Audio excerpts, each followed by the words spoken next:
Hi hello అందరికి నమస్తే. ఈ వీడియోలో ఒక ముఖ్యమైనటువంటి విషయానికి సంబంధించి మనం డిస్కస్ చేసుకుందాం.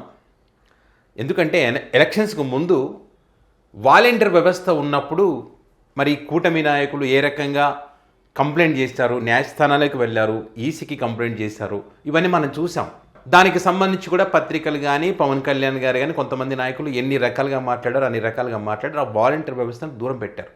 ఈ వాలంటీర్ వ్యవస్థ జగన్ గారికి సాయం చేస్తుందేమో అని చెప్పి ఈ 1 year అయినటువంటి క్రమంలో బాబు షూరిటీ భవిష్యత్తు గ్యారంటీ అని వాళ్ళు ఏదైతే చెప్పారో, మరి బాబు షూరిటీ మోసం గ్యారంటీ చంద్రబాబు మేనిఫెస్టోని గుర్తు చేస్తూ రీకాలింగ్ చంద్రబాబు మేనిఫెస్టో అని చెప్పి ఒక కార్యక్రమాన్ని జగన్ గారు చేస్తూ ఉన్నారు.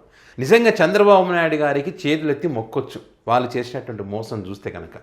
ఇప్పుడు ఒక క్లారిటీ వచ్చింటుంది నాకు తెలిసి, ఈసీ పైన కానీ వైసీపీ ఓటమికి సంబంధించి కానీ ఒక క్లారిటీ అయితే వచ్చింది, నాకు వచ్చింది. మరి మిగతా వాళ్ళకి వచ్చిందని లేదు, నాకు తెలియదు. ఎందుకు ఓడిపోయింది అంటే రకరకాల కారణాలు ఉన్నాయి. బలమైనటువంటి కారణం ఇదని నేను గట్టిగా నమ్ముతున్నాను ఇప్పుడు. ఎందుకంటే ఇంత పెద్ద మోసం ఇక్కడ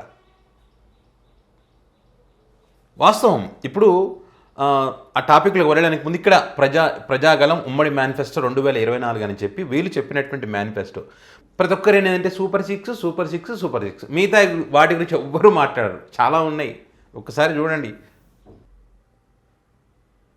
ఇది సూపర్ 6లో భాగంగా వీళ్ళు ఇచ్చినాయి. సూపర్ 6 వరకు చాలామందికి తెలుసు. ఇక్కడ చూడండి, బీసీ డిక్లరేషన్, బీసీలకు రాజకీయ ప్రాధాన్యత, యాదవ కురుబ సామాజిక వర్గాలకు చేనేత ఉత్పత్తులకు జీఎస్టీ రియంబర్స్మెంట్ చేస్తాం, నాయ బ్రాహ్మణులకు, గీత కార్మికులకు, మద్య షాపులో వడ్డెరలకు, పాడి రైతులకు, ఉద్యోగులకు, పెన్షనర్స్, మహిళా సంఘాలకు, ఇక్కడ రాసిన స్వయం ఉపాధి కింద 10 లక్షలు, అదేవిధంగా స్వర్ణకాల అభివృద్ధికి కొత్తగా కార్పొరేషన్ ఏర్పాటు, మత్స్యకారులకు రజక దోబిగడ్ల నిర్మాణానికి ప్రోత్సాహం, విద్యుత్ ఛార్జీల రాయితీ, కాపు సంక్షేమం, ఆర్యవైశ్య సంక్షేమం, క్షత్రియ సంక్షేమం, అగ్రవర్ణ పేదల సంక్షేమం, ఎక్స్ సర్వీసెస్ సంక్షేమానికి ప్రత్యేక చొరవ, సామాజిక భద్రత, పింఛన్ల పెంపు, పేదలందరికీ నాణ్యమైన ఇల్లు, వ్యవసాయం, క్రిస్టియన్ సంక్షేమం, ముస్లిం మైనారిటీల సంక్షేమం, ఎస్సీ ఎస్టీ సంక్షేమం, land title act, petrol diesel ధరల నియంత్రణ ఇస్తాం, సాగునీటి రంగం, కార్మికులు, ఫీజు రియంబర్స్మెంట్, రేషన్ పంపిణీ విధానాన్ని సమీక్షించి పౌర సరఫరాల వ్యవస్థను పటిష్టం చేస్తాం, అన్న క్యాంటీన్ల ఏర్పాట్లు, డొక్క సీతమ్మ స్ఫూర్తితో పేదల ఆకలి తీరుస్తాం, మద్యం ధరల నియంత్రణ, విషపూరిత మద్యాల బ్రాండ్ రద్దు, గంజాయి డ్రగ్స్ మాదక ద్రవ్యాల నిర్మూలనకు 100 రోజుల్లో కఠిన చర్యలు, ఆక్వా విద్యుత్ ఛార్జీల నియంత్రిస్తాం, చెత్త పన్ను రద్దు, సమగ్రాభివృద్ధి, ఇట్లా చెప్పుకుంటూ పోతే చాలా పథకాలు ఉన్నాయి.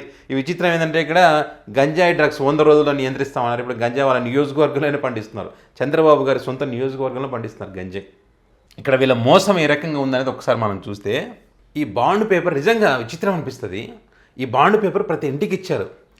ఇచ్చిన తర్వాత ఎట్లా చెప్పారంటే వాళ్ళకు, ఇక ఈ డబ్బులు ఇప్పుడు ఇంతమంది ఉన్నారు, ఈ డబ్బులు మీకు వచ్చినట్టే అని వాళ్ళకు గట్టిగా చెప్పారు. జనాలకు ఒక నమ్మకం ఏంటి తెలుసా, బాండ్ పేపర్ అది గ్యారంటీ అనమాట. అది అరే ఇంత బాండ్ పేపరే రాసిస్తున్నారంటే, ఒక ఎక్స్పీరియన్స్ కలిగినటువంటి చంద్రబాబు నాయుడు గారు, పైగా పవన్ కళ్యాణ్ గారు కూడా కలిసి ఉన్నారు. ఈ బాండ్ పేపర్ వచ్చిన తర్వాత, ఈ మనకి ఇచ్చిన తర్వాత మనం అడగడానికి రైట్స్ ఉంటాయి కదా, ఇన్ని హక్కులు మనకి ఇస్తున్నారు చంద్రబాబు నాయుడు గారు. సో ఖచ్చితంగా వీళ్ళు గెలిస్తే మనకి పథకాలన్నీ వస్తాయి అని చెప్పి ఒక నమ్మకాన్ని వాళ్ళలో కలిగించారు. ఇది పెద్ద మోసం. పుట్టి మాట చెప్తే నమ్మరు ప్రజలు.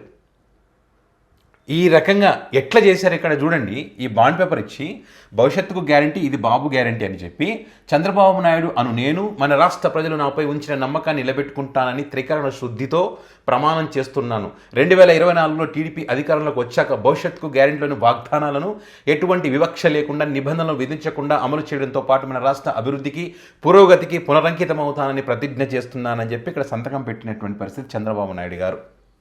బాబా యాడ్సప్.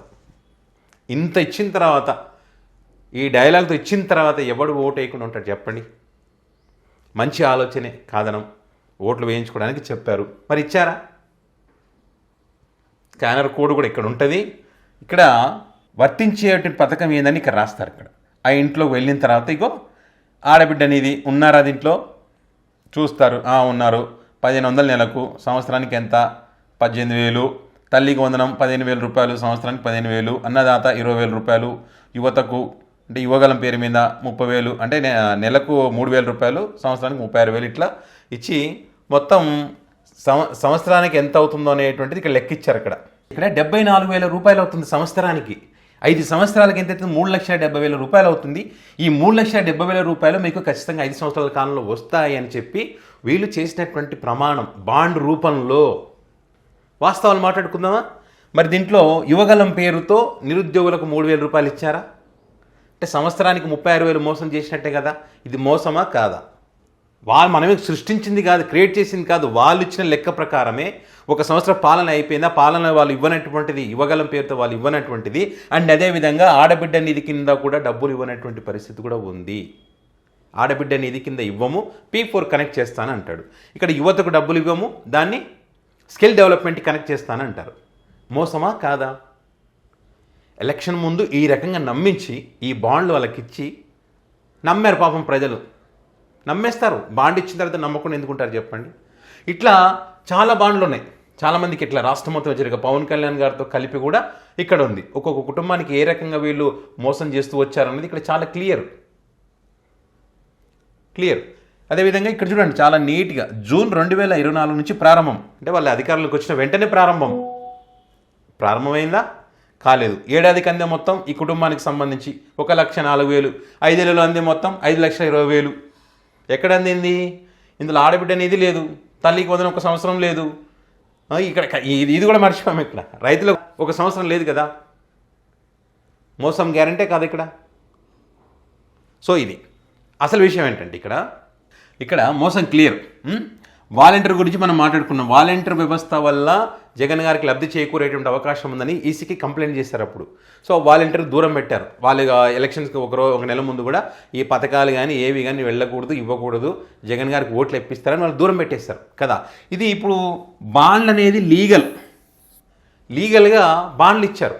పబ్లిక్ ఇవ్వచ్చా అట్లా అన్నది వైసీపీ పార్టీ నాయకులు ఆలోచించారో నాకైతే తెలియదు.